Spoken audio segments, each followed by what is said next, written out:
Hello, ladies and gentlemen, and welcome to the Discriminating Gamer. Say, did you know that Paul Atreides loves tea? His favorite blend is Chai Halud. Ladies and gentlemen, today I'm going to talk about the four-player game of Dune: War for Arrakis from CMON.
We'll get back to the review in just a moment. I want to take a minute to ask you to check out my other channel, that is Cody Carlson, PhD, where we talk about history, books on history, military history. I even post some of my lectures for my classes on there. Please check that out. Please subscribe to that channel. And now, back to the review. Okay, ladies and gentlemen, so I'm not really going to get heavy into the rules explanations here. Essentially, it's the same game as the two-player version, except here you've got two-player boards for each faction. That is to say, instead of just kind of the Atreides board, you've got the Atreides and the Fremen, or two separate factions that work as a team. And you've got the Harkonnen and the Carino that are two separate factions that work as a team. On your turn, you, again, roll dice. You divide up the dice on the different player boards. Sometimes you have choices to make because there are some that are similar. But also, too, if ever, it overflows, that's a dice that you can assign somewhere on there at that time. Now, the game itself, when you're playing four-player, on a team's turn, you essentially decide who is going to take the turn, who is going to do what you want to do, who is going to take the action that turn. Now, here's the thing. You are not allowed to discuss things in secret, generally speaking, meaning anything the team discusses, they have to discuss in front of their opponents. And critically, the teammates cannot share information on each other's cards. They can't show which cards they have.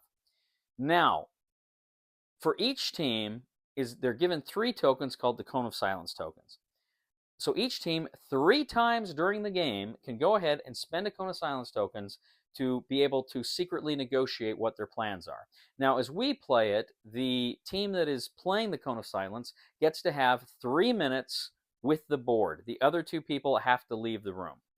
And they can, of course, discuss what they want to discuss, but they don't have the board. And then they come back. But you can only do that 3 times because each team only has 3 tokens. Critically, during that time, you still cannot discuss what your cards are. You can only say, I can do something really cool, trust me, right? So that's an important part of the game. Now, of course, the leaders are divided. The leaders clearly show if they go to the Fremen or the Atreides or the Carino or the Harkonnen. So you're going to be looking at the designations on each of those cards in order to determine who controls them during the game. For instance, Paul Atreides is an Atreides, but if he leaves and comes back as Maud'dib, he is now a Fremen. So again, the teams are going back and forth. They are playing cards. They're expending the dice to take the various actions. They're moving their units. The Harkonnens are trying to take the sieges. The Atreides are trying to go ahead and push themselves up on their prescience tracks. And whoever, of course, can succeed in gaining their specific victory conditions win. Dune: War for Arrakis. Okay, so again, if you want a greater rules play breakdown, I recommend you check out my other video where I'm talking about the 2-player and I go through in depth a little bit more of the rules. But I want to just talk about the 4-player game. Now, so I played the game twice as a 4-player game now. I played 2 separate games. First game I played, It was me and Steve were the Harkonnen. He was the Harkonnen, I was the Carino, and then Brett was the Atreides, and Ray was the Fremen.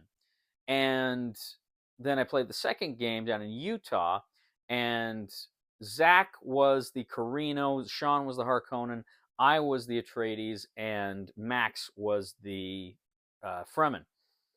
Now, I'll say this right now. Both games were very close. Both games were fairly close games. In the game I was playing up here with Ray, Brett, and Steve, as we're playing the game, we're the Harkonnens, and we're taking out those sieges. But it's tough. The game is all about maneuvering and getting your guys there and into those locations. And ultimately, they were able to get their prescience points where they needed it to be, like literally a turn, one more round, that is to say. And I think Steve and I would have had it. When I played the second game down in Utah, and we were the Atreides, again, it is super close. In fact, in the game, as soon as the Harkonnens get 10 points in their supremacy track, as soon as they get there, they win instantly. Whereas the Atreides, they have to wait until the end of the round to win once they've got the prescient tracks where they need to be. So in that particular game, the last round, Max and I were able to get to where we needed to be on the prescience track on our very first action. So literally the rest of the game was waiting out the Harkonnen. Now the Harkonnen were at, I think, 7. And over the course of that round, they took 2 sieges. Fortunately, they were both only level 1 sieges. And so they get up to 9. Now there's a point here where we had a siege that we knew was a level 3 siege. And the Reverend Mother Jessica happened to be there, and then I think 3 regular units. They had some House Major troops. We're playing with Spacing Guild. They had some House Major troops, but they were too far away. And they didn't have any ornithopters. So we're thinking, okay, we don't have to worry about that. And then they played a card that actually gave them an ornithopter. They moved the House Major troops right adjacent to us. We try to reinforce, but we can't get anything else in there. And then on the next turn, they attack. We reveal it. We've got a 3 there. They're coming at us with House Major troops. Well, we've got the Reverend Mother Jessica, who if we get a burst and we sign it to her, she gives us 2 shields.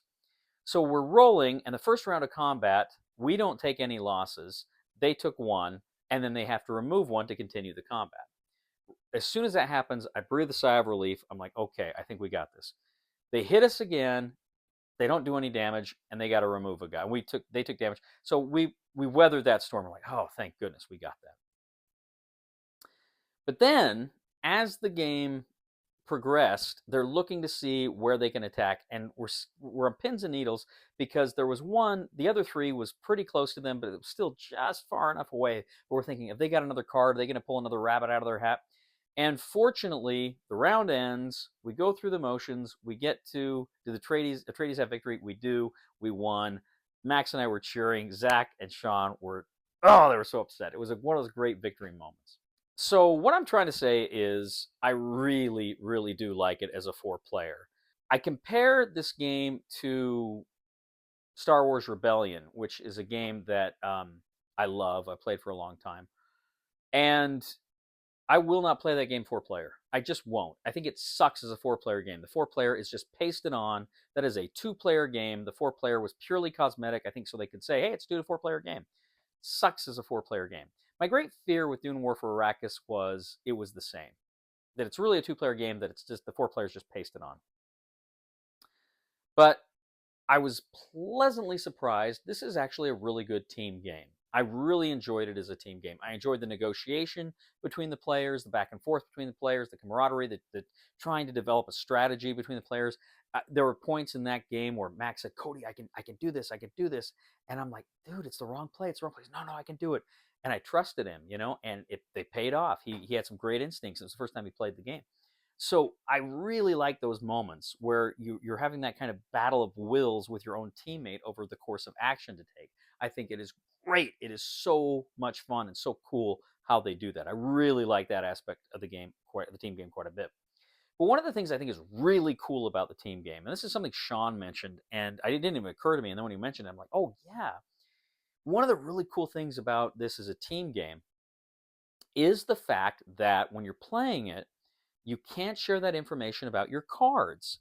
And those cards are so important and they're so critical. And what that means is one member of the team can't alpha game it. Now, they can maybe be a little more influential in certain ways, but they can't alpha game because they don't know what the other cards are. And there's some great cards that each side has. And that is one of the greatest parts of this four-player game with the teams is you can't alpha game. You're both contributing. You're both doing good stuff. And it's a blast. I love it. Now, having said all of this, my feeling is, all things being equal, I would probably still prefer to play this as a two-player. Because maybe that's just me and I like the control and I like to be able to do what I'm doing. But I would have no problem playing this as a four-player. In fact, I wouldn't mind sometimes saying I want to play this as a four-player as opposed to a two-player in certain circumstances. If I was with people and we wanted to play a good team game, I'd say this. In fact, I did a few months ago, I did like my top 10 team games of all time. I'd put this on this list probably near the top. I really have to rank it, but I think it's a phenomenal team game. So it was kind of fun discovering this new aspect of the game, this new way to play the game, which is still very similar and familiar if you play the two-player game, but it kind of introduces some fun new dynamics. And critically, as I say, no real alpha gaming. Great fun. I love this. Playing it 4 players only enhanced my love for this game. Again, I can't see right now. It's my game of the year. I can't see any other game unseating it. Never say never. It could happen, but I really like this game a lot.